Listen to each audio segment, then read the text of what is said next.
വൈജയ്ക്ക് ഒരു കത്ത് വരുന്നു. വൈജ ആ കത്ത് വായിച്ചു നോക്കുന്നു. അലീന തൻ്റെ മകളാണെന്ന് ആ കത്തിൽ എഴുതിയിരിക്കുന്നു. വൈജയ്ക്ക് ദേഷ്യം വരുന്നു. അലീന തൻ്റെ മകളാണെന്ന് ആർക്കാണ് കത്തിൽ എഴുതി അയക്കാൻ തോന്നിയത്? അവർക്ക് ഞാനിത് വിശ്വസിക്കുമെന്ന് തോന്നിയോ? എന്നെ പറ്റിക്കാൻ വേണ്ടി ആരാണ് ഇങ്ങനെ ചെയ്തത്? ഇതൊരു മണ്ടത്തരം തന്നെയാണ്. ഞാനിതൊന്നും വിശ്വസിക്കില്ല. എന്ത് എഴുതി വിട്ടാലും ഞാൻ അത് വിശ്വസിക്കുമെന്നാണോ ഇവർ കരുതിയത്? ഞാൻ അത്രക്ക് മണ്ടിയാണെന്നാണോ ഇവർ വിചാരിച്ചത്? അലീന ഒരിക്കലും എൻ്റെ മകളാവില്ല. വൈജ സ്വയം പറയുന്നു. ഇത് അലീന തന്നെ അയച്ചതാണോ? ആയിരിക്കും. അവൾക്ക് വീണ്ടും ഈ വീട്ടിലേക്ക് വരാൻ വേണ്ടിയിട്ട് ഒരു ഉപായം കണ്ടെത്തിയതായിരിക്കും. ഇത് അവൾ തന്നെ അയച്ചതായിരിക്കും. ഞാൻ അവളെ ഇപ്പോൾ തന്നെ ഈ വീട്ടിലേക്ക് ക്ഷണിക്കും എന്ന് അവൾ കരുതുന്നുണ്ടാവും. ഞാൻ ഒരിക്കലും അങ്ങനെ ചെയ്യാൻ പോകുന്നില്ല. ഞാൻ അവളെ ക്ഷണിക്കാൻ പോകുന്നില്ല. ഞാൻ അവൾ മകളാണെന്ന് വിശ്വസിച്ചിട്ടില്ലല്ലോ. അപ്പോൾ പിന്നെ അവളെ വിളിക്കേണ്ട കാര്യവുമില്ലല്ലോ. അവളുടെ പ്ലാൻ പൊളിഞ്ഞു. അവളുടെ പ്ലാനിനെ ആരെങ്കിലും കൂട്ടുനിന്നിട്ടുണ്ടാവുമോ? ഉണ്ടാവും. ഈ വീട്ടിലുള്ളവർ തന്നെ കൂട്ടുനിന്നിട്ടുണ്ടാവും. അവരും ആഗ്രഹിക്കുന്നത് അവൾ ഇവിടേക്ക് വരണം എന്നാണല്ലോ. അതുകൊണ്ട് തീർച്ചയായും അവർ കൂട്ടുനിൽക്കും.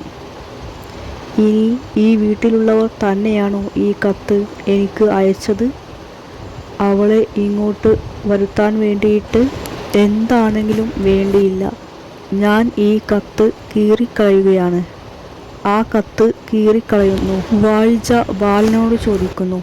നിങ്ങൾ എനിക്ക് കത്ത് എന്തെങ്കിലും അയച്ചിരുന്നോ? ബാലൻ ചോദിക്കുന്നു. ഞാൻ നിനക്ക് എന്തിനാണ് കത്ത് അയക്കുന്നത്? പറയാനുള്ളത് നേരിട്ട് പറഞ്ഞാൽ പോരെ? അതിനുള്ള ധൈര്യമൊക്കെ എനിക്കുണ്ട്. വൈജ പറയുന്നു. എനിക്ക് സംശയമുണ്ട് നിങ്ങളാണോ കത്തയച്ചതെന്ന്. അപ്പോൾ ബാലൻ പറയുന്നു. ആ എങ്കിൽ പിന്നെ ഞാൻ തന്നെയാ. വൈജ പറയുന്നു. എനിക്ക് ആദ്യമേ സംശയമുണ്ടായിരുന്നു നിങ്ങൾ തന്നെയാണ് അയച്ചതെന്ന്. ബാലൻ പറയുന്നു. ഒന്ന് പോ. നീ ഏത് കത്തിനെ കുറിച്ചാണ് പറയുന്നത്? എനിക്ക് വേറെ പണിയുണ്ട്. ആരാണെങ്കിലും ഞാൻ കണ്ടുപിടിച്ചോളാം. ഇതിൽ അഡ്രസ്സൊന്നും എഴുതിയിട്ടില്ലല്ലോ. അതാണ് പ്രശ്നം.